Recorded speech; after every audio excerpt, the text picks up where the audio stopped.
আসসালামু আলাইকুম দর্শক ভাইরা। আজকে আজকে আপনাদের মাঝে এমন কিছু শেয়ার করতে যাচ্ছি। আমরা কিন্তু অনেকেই এরকম পরিস্থিতির শিকারে পড়ি।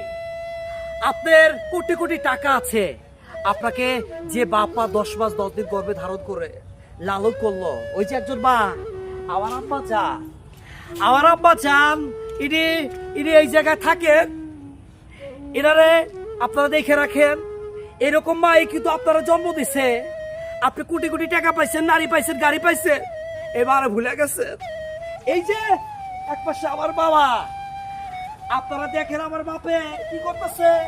এই যে ওজন মাপ নিয়ে বসে রয়েছে, সকাল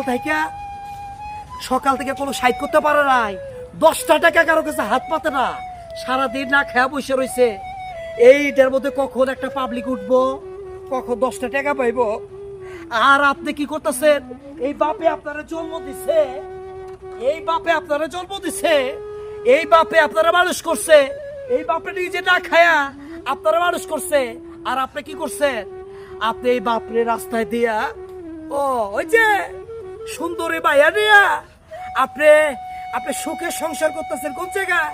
ঢাকা শহরে এদিক সেদিক ঘুরতেছেন, আর নিজের বাপার কথা ভুলে গেছেন। খারাপ লাগতেছে বড় ভাই, খারাপ লাগারই কথা। এই শহরের বাচ্চা, তোদের শিক্ষা হওয়া উচিত। একদিন মরার পরে ওই যে উপর আল্লাহর কাছে কিন্তু অভিশাপ লাগে যাবো বাপ্পায়, সেদিন বুঝবি এই বাপ্পা কি জিনিস ছিল।